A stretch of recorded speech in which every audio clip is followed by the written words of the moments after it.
हर एक minute 18,000 cell हो रहे हैं अमेजोन। फ्लिपकार्ट की सेल अचानक से 1,20,000 तक बढ़ गई। Big billion days cell is live now. Big billion days नाम ही काफी है। इतना छोटा टीवी, इतना बड़ा टीवी इतने से प्राइस में। ऐसे बहुत ऑफर्स लाइव हैं only on Flipkart big billion days. बोला था ना, यहाँ कुछ भी हो सकता है।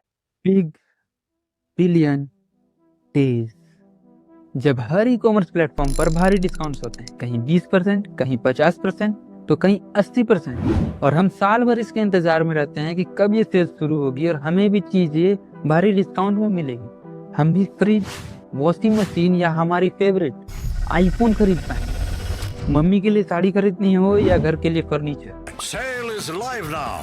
Big billion days. मगर आप ही बताइए, जो चीजें अभी तक हजारों में मिल रही थी, उनके दाम अचानक से इतने कम कैसे हो जाते हैं? क्या कंपनीज हमारी खुशी के लिए खुद का नुकसान करवा लेती है? नहीं। तो क्या हमें बेवकूफ बनाया जा रहा है? कहना तो नहीं चाहिए, मगर यस।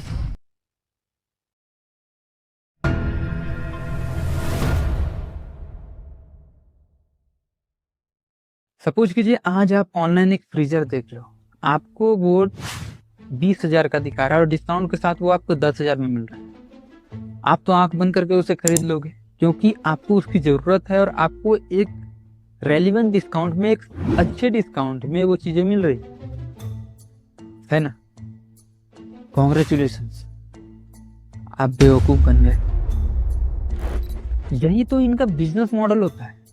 जिस फ्रीजर को आपने 20,000 का समझकर खरीदा है, हो सकता है 2 महीने पहले उसका ओरिजिनल प्राइस ही 10,000 हो और उसे बढ़ाया ही गया था ताकि इन ऑफर्स में उसका यूज सेल्स को बढ़ाने के लिए किया जा सके। क्योंकि ये कंपनी जानती है हमें 2 महीने से ज़्यादा अपने ईमेल का पासवर्ड याद नहीं रहता, तो इनके प्रोडक्ट का ये प्राइस को क्या याद रखेंगे, जिसका फायदा ये कंपनी हमसे भरपूर उठाती है भाई।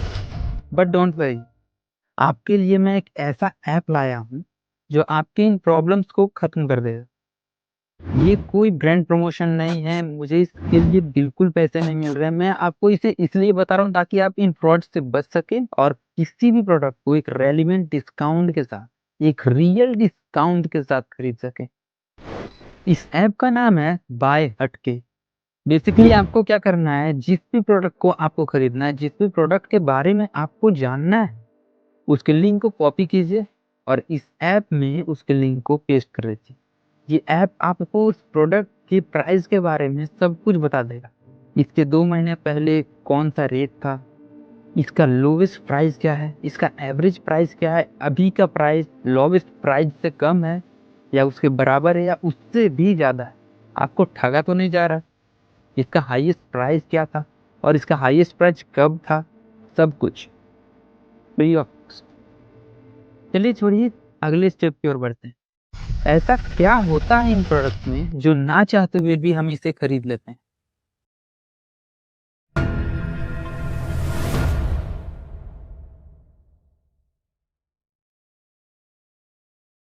हम इंडियंस की ना एक बहुत बुरी आदत है कंपेयर करने की। अगर उसके घर में 4 व्हीलर है तो हमारे घर में भी 2 व्हीलर नहीं बल्कि 4 व्हीलर होगा, भले ही उसकी जरूरत हो या ना हो, भले ही कर्ज में क्यों ना डूब जाए। ये कंपनी इन बातों को अच्छी तरह जानती है।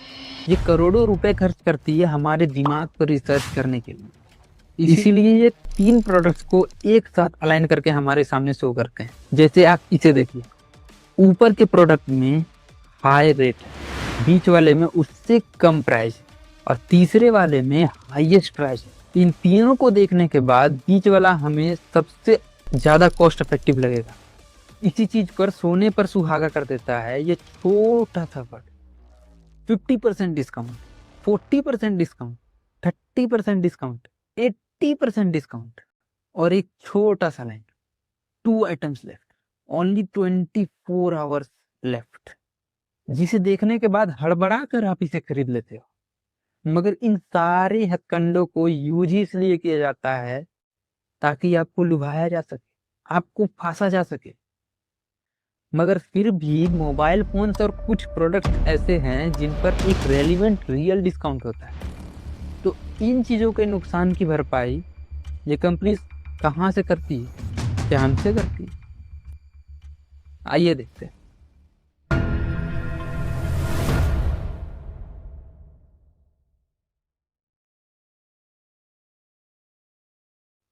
ये जो बड़ी कंपनीज होती है ना, ये मार्केटिंग में, मार्केट रिसर्च में करोड़ों रुपए फूंक देती है।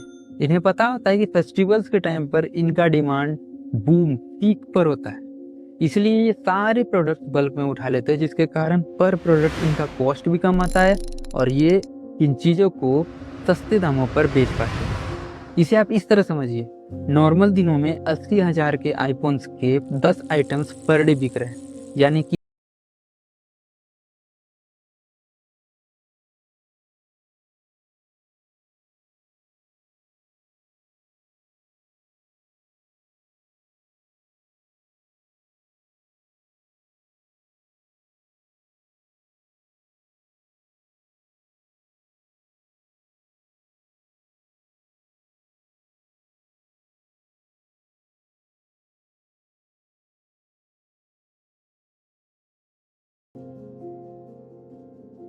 अगर आपको ये वीडियोस इन्फॉर्मेटिव लगी हो तो लाइक सब्सक्राइब जरूर कर देना।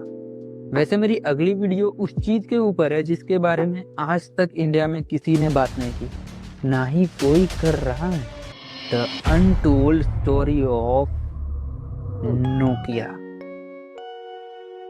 मोबाइल इंडस्ट्रीज का जाइंट बीस्ट, जिसके पास 2007 में इंडिया के 70% मार्केट शेयर थे, मगर बीते 6 सालों में उसके साथ ऐसा क्या हो गया जो उसे खुद को माइक्रोसॉफ्ट को बेचना पड़ गया।